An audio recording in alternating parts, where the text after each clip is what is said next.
qué tan importante es para Dios la primogenitura en el Antiguo Testamento y ahora en el Nuevo Testamento. ¿Qué quiere decir? ¿Por qué era tan importante para Dios? Dice él en esa escritura: he aquí que yo he tomado a los levitas de entre los hijos de Israel en lugar de todos los primogénitos. Los primeros nacidos de entre los hijos de Israel serán pues míos los levitas. En aquel entonces había una regla que Dios puso de que cuando el pueblo de Israel baja hacia Egipto, ¿verdad? Que bajan 70 personas, y cuando salen de Egipto sale una nación. Entonces el Señor les llama a ellos allá en Éxodo capítulo 4 y el verso 22. Le dice a Moisés: y dirás a Faraón, Jehová ha dicho así: Israel es mi hijo, mi primogénito. Ya como nación, como una nación completa, le llamaba hijo primogénito. Cuando Israel era muchacho, dice Oseas capítulo 11, el verso 1, cuando Israel era muchacho, o sea, cuando era joven, cuando apenas era una nación joven, que había nacido apenas, dice, lo amé, y de Egipto llamé a mi hijo. Otra vez le llama hijo. Israel, una nación completa le llama primogénito. Ahora, después de que ahí pasan los años, pasa el tiempo, Dios da leyes en el Sinaí, ¿verdad? Les da los 10 mandamientos y le da un montón de leyes ceremoniales, leyes civiles, y todo ello al pueblo de Israel. Y en una de ellas es de que cada primer nacido de cada familia, vamos a poner un ejemplo, por ejemplo, ¿verdad?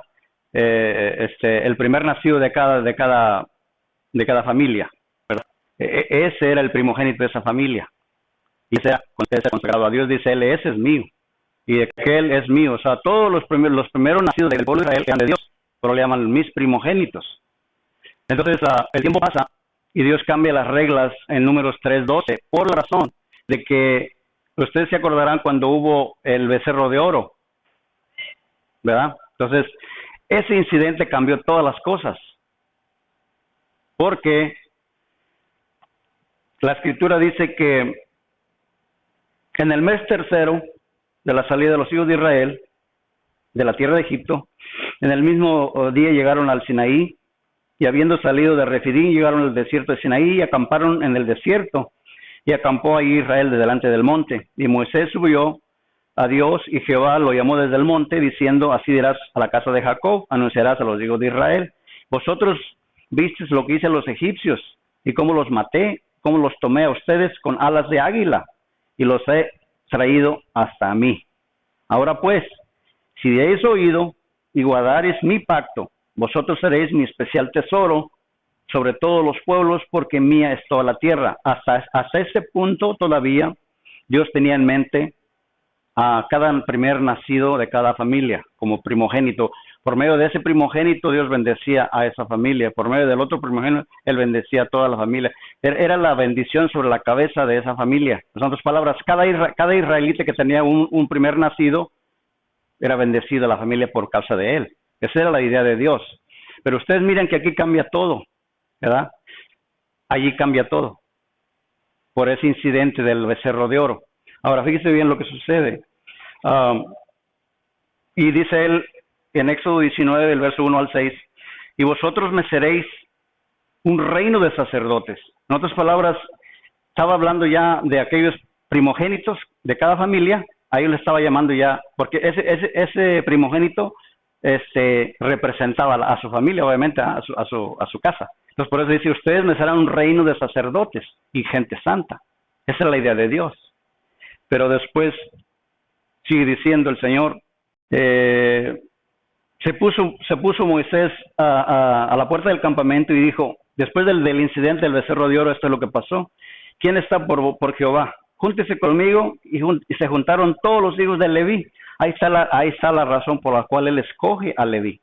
Recuerden que es una decisión, no es un command que Dios le da: oh, tú, a ver, tú me vas a servir, a ver tú, ven para acá, tú me vas a servir. No es así, es por voluntad. ¿Me explico? Entonces, llega él y dice, se juntaron con él todos los hijos de Leví, y les dijo, así ha dicho Jehová, el Dios de Israel, Dios manda matar por orden de Dios a todos aquellos rebeldes que no quisieron venir, que quisieron adorar al verdadero. Dijeron, ahora ya los voy a excomulgar de mi presencia, ya no van a ser el primer nacido del sacerdote de la casa, yo no voy a bendecir a cada hogar por medio de este sistema, ya no lo voy a hacer. Ahora ustedes levitas, leemos ahí, aquí que he tomado a los levitas de entre los hijos de Israel en lugar de todos los primogénitos, ¿verdad? Y ahí ya cambió la situación. Los primeros nacidos de entre los hijos de Israel, ya no va a ser así. Ahora, pues, los levitas serán míos. Y por eso de ahí en adelante empieza Dios a dar por medio de los levitas las leyes, ¿verdad? Y los mandamientos, los decretos, todas las leyes ceremoniales, las civiles, y todo lo que tenga que ver con el altar, venía por medio de los levitas. Nadie más podía servir al altar si no era comisionado por Dios. Incluso nadie podía ser sacerdote desde ahí en adelante si no eran de la descendiente de Aarón, porque fue lo que Dios dijo. Dice, ustedes ninguno me van a servir para de aquí en adelante, ya no serán mis primogénitos, no more, por esa situación, pero los levitas sí lo serán. Entonces él escoge de la tribu de Leví y de la descendencia de Aarón para ser sus sacerdotes, y de en adelante oficiaron hasta que llegó el Cristo, ¿verdad? El ser primogénito empezaron a agarrarlo los que antes del incidente del becerro de oro, empezaron a tomarlo como que, oh, yo soy bendecido y a mí nadie me lo puede quitar. Dios dice que yo soy bendecido, nací primero que tú, yo soy bendecido para siempre. Esa es la actitud que tenían los judíos con el Señor. Nosotros somos hijos de Abraham y no nosotros, ¿verdad? Lea el capítulo 8 de Juan, y está toda la situación y otras cosas que en otros libros también. Dice él, la situación no es así, ¿verdad? Cada primogénito en el Antiguo Testamento creían que ellos tenían la prioridad por el simple hecho de haber nacido primero, porque ellos ya sabían la ley, ¿no? Oh, yo nací primero, yo tengo bendición ganada. Pero fíjese bien que Rubén perdió su primogenitura. Rubén era el primero nacido.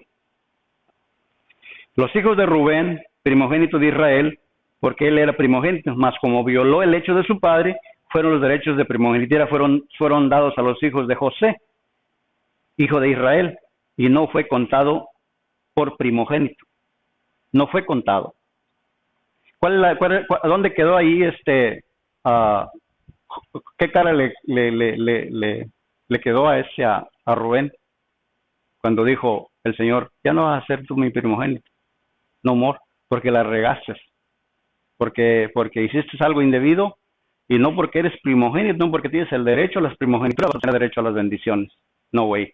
Pues se va a mirar cómo Dios le quita la primogenitura a Rubén y se la da a José, porque José era el obediente. Bien que Judá llegó a ser el mayor de sus hermanos, y entre los príncipes más el derecho de primogenitura fue de José. Esaú perdió la primogenitura también. Usted ya sabe ese incidente más conocido que nada, ¿no? Cuando él la vende, la desprecia. Él dice, yo no quiero la primogenitura, no me interesa mi primogenitura, porque no sabía lo espiritual, en el ámbito espiritual no sabía lo que eso significaba. Él creía que eso, ser primogénito no tenía derecho y él tenía muchas responsabilidades también. Como primogénito tenías que casarte dentro de la familia judía, nunca podías agarrar extranjeras, no podías ser idólatra, tenías que ir al templo, porque eres sacerdote de la casa, sacerdote de tu casa, tenías que hacerlo. Eso no le parecía mucho a él, yo la vendo, y la vendió a su hermano.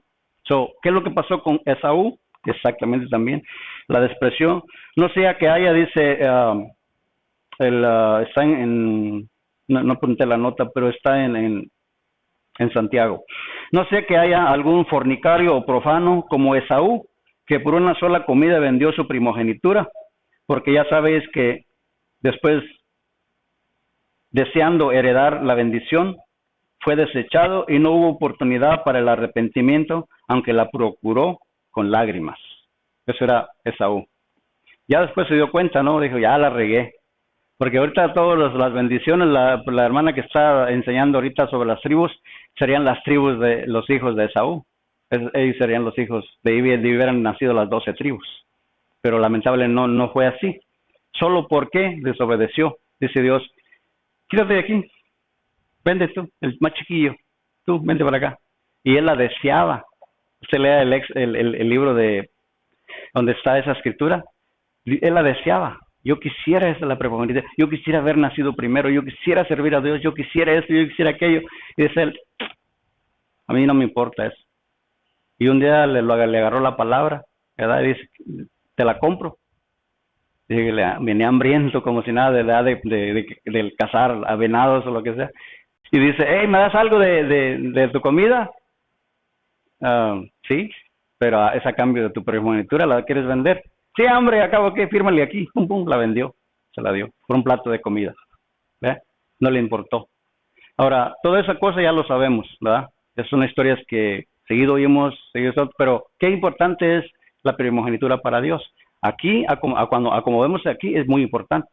Muy importante porque no solamente es para que tengas preeminencia, para que seas el sacerdote de tu casa, sino las bendiciones venideras a tu familia por generaciones. Eso es bien importante, más sin embargo, Esaú, fíjese bien, Esaú está predestinado ya para la maldición. Porque cuando él se acercó a su papá, dice, papá, ¿no tienes alguna bendición que me des? Porque ya después que llegó del venado y de cacería y todo eso, ya llegó ahí después del engaño y todo. No, pues ya vino alguien y se hizo pasar por ti. ¿Cómo? Y entonces se enojó. ¿Cómo? ¿Qué es posible? ¿Qué hace que el otro? Pues sí, pero ya no tengo nada para ti. ¿Acaso cree que el papá no podía haberle bendecido otra vez? Como, sí, hijo mío, tú, el otro. Pero las cosas de Dios no son juego. Isaac sabía exactamente que si bendecía a alguien, a uno de sus hijos, la iba a recibir exactamente como estaba. Y Dios estaba guiando todo detrás de las cortinas para que sucediera lo que sucedió. Por este rechazo que él hizo.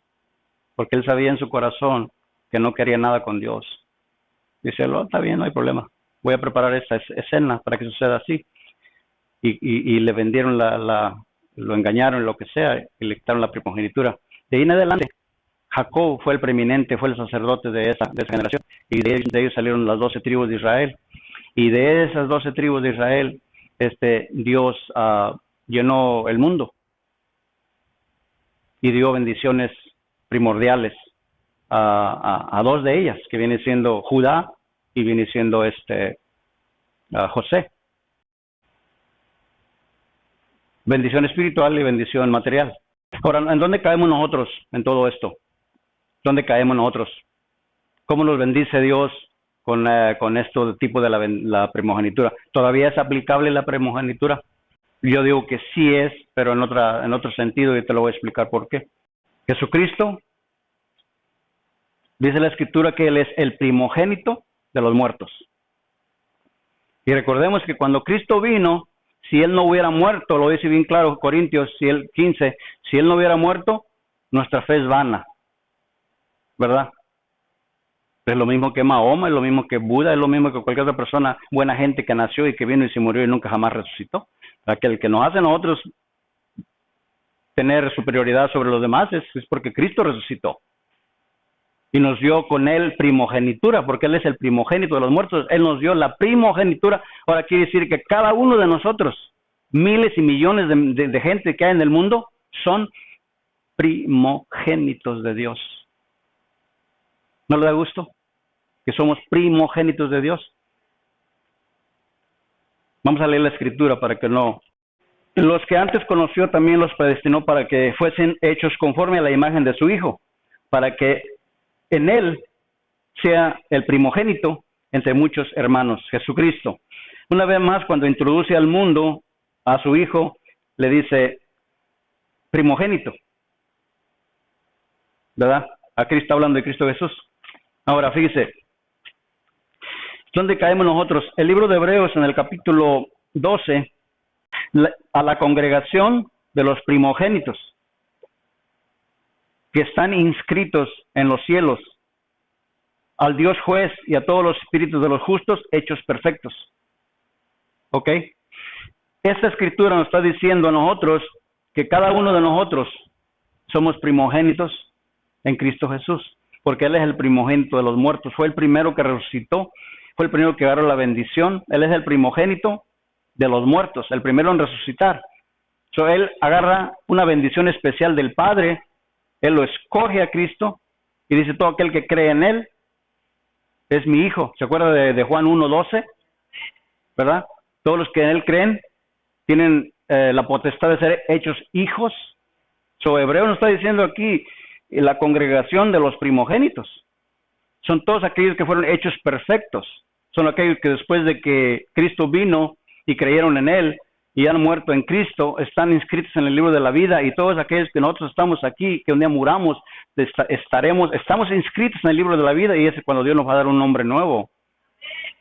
Esa es la primogenitura que Dios quiere de nosotros. Ahora, ¿cuál es la demanda de Dios para nosotros siendo primogénitos? Ya leímos lo que pasó allá atrás, ¿verdad? Tenemos responsabilidad, no tenemos que desecharla, no debemos de desecharla como lo hizo, porque hay mucha gente que cree que una vez salvo ya eres salvo para siempre. Sería algo que Dios se contradeciría él mismo, porque Él está diciendo, recuerda bien que cuando el libro de Revelación dice: y yo os daré en tiempo futuro un nombre nuevo, pues estamos inscritos. Cuando tú recibes a Cristo como tu Salvador y Señor, Dios te inscribe en el libro de la vida, porque por medio de Cristo Jesús agarras acceso a Dios directo. No tienes que pagar la penalidad de nada y ni nada de eso, porque ya lo pagó en la cruz. ¿Ok? Pero de ahí en adelante tenemos un proceso, y hemos hablado de eso muchas veces: la salvación en 3 etapas. La segunda etapa es la que nos toca a nosotros: santificaos pues, ¿verdad? La santificación nos toca a nosotros, no a Dios. Y entonces llegamos a aquel lugar donde somos los primogénitos inscritos en el libro de la vida, donde dice: los primogénitos que están inscritos en los cielos, a Dios de los espíritus, y a los justos hechos perfectos. Porque no se está refiriendo solamente a los que ya murieron en Cristo, allá Abel y Sansón y todos ellos, no, se está refiriendo a todos. Estamos hablando de Cristo Jesús, estamos que el primogénito de los muertos, que Él es el primero, y después le seguimos nosotros. La única diferencia de aquella etapa a la del Nuevo Testamento, a la del Antiguo Testamento, es que allá Dios escogió una tribu. Primero escogió a uno de cada familia, para que por medio de eso se bendiciera toda la familia, y por medio de eso se bendiciera toda la familia.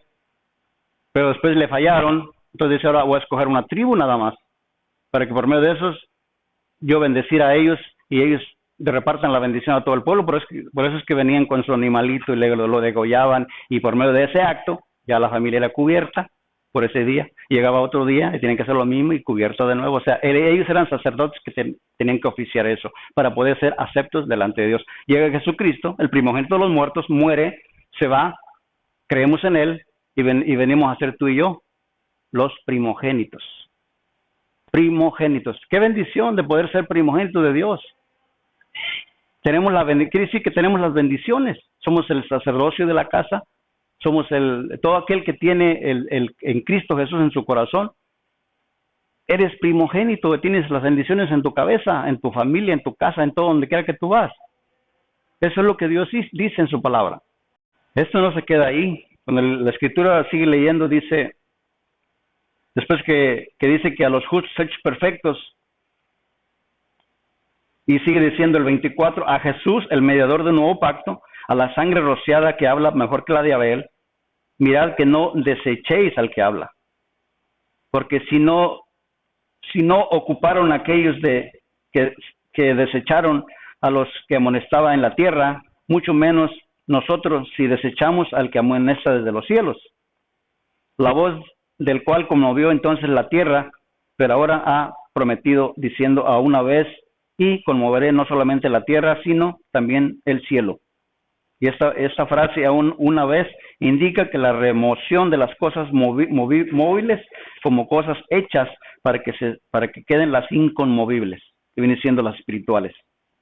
Así que recibiendo nosotros un reino inconmovible, tengamos gratitud mediante ella, sirvamos a Dios agradándole con temor y reverencia. Y luego hay una frase bien tremenda antes de que se acabe el capítulo. porque nuestro Dios es fuego consumidor. ¿Por qué le puso el Espíritu Santo esa palabra ahí? Ya no necesitamos que la hubiera puesto. ¿Se fija? ¿Por qué la puso? ¿Por qué nos recuerda que Dios puede matarnos también? Porque nuestro Dios es fuego consumidor. Como quien dice, watch out, cuídate de haber escuchado, de haber agregado, de Dios haberte escogido como primogénito para derramar sus bendiciones sobre tu vida, para que después tú lo vayas a rechazar como Esaú, para que lo vayas a rechazar como Rubén, para que lo vayas a rechazar como todos aquellos que tomaron la primogenitura porque por derecho de primogenitura nacieron, pero que después la desecharon, dijeron, no, yo quiero nada de eso con eso. Hoy en día alguien la ha comprado por nosotros, la primogenitura, que fue Cristo Jesús, el primogénito de los muertos. Él la ha comprado por nosotros y nos la regaló. Pues tú eres todos los cristianos nacidos de nuevo que hemos aceptado a Cristo, somos primogénitos y tenemos la bendición ahí arriba. Pero, ¿qué pasa si nosotros la desechamos? Fuego consumidor. No hay otra cosa. Yo no me gusta decir esto pero no me gusta tampoco ocultar lo que la Escritura dice. Porque hay muchas personas que no hablan de esto, hablan de pura bendición y obviamente es parte de la verdad. La bendición de Dios son parte de la verdad. Pero hay la otra parte donde tú y yo tenemos cosas que tenemos obligaciones. Tenemos que estar bien con Dios, tenemos que estar alerta, tenemos que a dar fruto y todo ello. Juan 15. ¿Y cuáles son las podadas que nosotros las pruebas del día, las pruebas del diario? Porque ya alguien ya pagó por nosotros. El de nosotros es mantenernos ahí, hacer el bien, buscar la paz y seguirla, y seguir en la fe, y seguir atrayendo a alguien más a la fe, siendo buen testimonio a los demás. No hagas caer a nadie por medio de lo que tú haces, no lo hagas. Y eso lo va viendo Dios. Y somos un buen camino, un buen testimonio. ¿Se acuerda de la canción que estábamos cantando? Así es la cosa. ¿Usted cree que somos la extensión de su vida en la tierra? Deberíamos. ¿Usted cree que somos la expresión de su amor? Bueno, deberíamos. ¿Y usted cree que somos también la exhibición de su poder? O sea, cuando pones manos, la gente se sana, y es lo otro. ¿Usted cree que también podemos hacer eso? Bueno, él dijo que lo haríamos. Ahora, ¿qué pasa con todo eso? El pueblo de Dios debemos de entender, ¿verdad? Yo quise traer este mensaje para que sepamos lo que es una cosa de otra y dónde fue la progresión y los cambios que Dios hizo. Porque Dios hizo cambios. Porque aquellos que no le sirvieron los mató. Obviamente, literalmente los mató. Cíñase su espada. Todos los levitas fueron los que los mataron a ellos. Porque no quisieron. Porque Moisés les dio la oportunidad. Hey, el que esté con Jehová, de un paso al frente. Lo único que se pasaron para el frente fueron los levitas. Por eso Dios dijo, ustedes van a servir. Aquellos vayan a darle material. En aquel entonces era rough, antes era duro. Ahora en Cristo ya tenemos otras cosas, pero la fórmula es la misma, la idea es la misma, la primogenitura conlleva bendiciones, pero también conlleva muchas obligaciones. Y a veces hoy en día queremos las bendiciones, y hoy en día las doctrinas, hoy en día que la gente predica en muchas iglesias, es nomás las bendiciones, pero no las obligaciones de la gente. Todo conlleva obligación, porque recordemos el modelo más que tenemos como es lo que antes era, porque aquello era como un prototipo de lo que es hoy, la primogenitura de antes, ¿verdad? ¿Qué es lo que tenían que hacer? Bueno, ellos tenían duties que hacer, tenían tareas que hacer para poder lograrlo, y el que no lo hacía, pues ya era desechado. Y hoy sucedería lo mismo, porque este escritor de Hebreos está hablando muy claro aquí. Dice, miren que no vayan a desechar el que habla desde los cielos, porque si en aquel entonces el que habló en el Sinaí, y ustedes estaban oyendo la voz en el monte, e incluso la hizo temblar el monte. Pero él está hablando, dice, y ahora no voy a conmover solamente el monte, voy a conmover el mundo entero y los cielos también. Porque acuérdense, dice, porque Dios es fuego consumidor. Y termina. Y digamos, ese es un pensamiento mío, si como hijos primogénitos no cumpliésemos nuestras responsabilidades para con Dios como queremos, entonces ser parte de esas cosas inconmovibles que Él tiene preparadas para que los que le aman, nunca las miraríamos. Y después termino con este texto, Corintios capítulo 2, verso 9. Antes bien, como está escrito, cosas que ojo no vio, ni oído oyó, ni han subido al corazón del hombre, son las que Dios tiene preparadas para los que le aman. Esas cosas nunca las miraríamos usted y yo si no nos mantenemos en nuestra tarea de ser primogénito y desarrollar y honorar eso es lo que Dios nos dio. Nunca lo miraríamos. No se coman las mentiras de muchas personas que dicen que no importa cómo tú vengas. Claro que sí, no como tú vengas, sí, pero hay responsabilidades de cada cristiano, porque en aquel entonces Dios es santo y nada impuro va a entrar en su presencia. Bien claro está en la Escritura. Y Él es santo. Él va a hacer todo lo posible para que entren cosas santas a su presencia. Y lo hizo por Cristo. Por eso Él nos lavó con su sangre. En el capítulo 22, el último versículo, dice, y a Jesucristo, el primogénito de los muertos, el testigo fiel, el que nos lavó con su sangre. Por eso tú y yo ya no tenemos pecado delante de Dios. Él nos mira y, wow, porque Él nos mira sanos, salvos, limpios por medio de Cristo Jesús. Y nos hizo mi primogénito, mi primogénito, mi primogénito, mi primogénito. Todo el mundo lleno de primogénitos. Para Él los mira como primogénitos. Pero demanda que hagamos lo que le toca a un primogénito hacer. Amén. Que Dios les bendiga.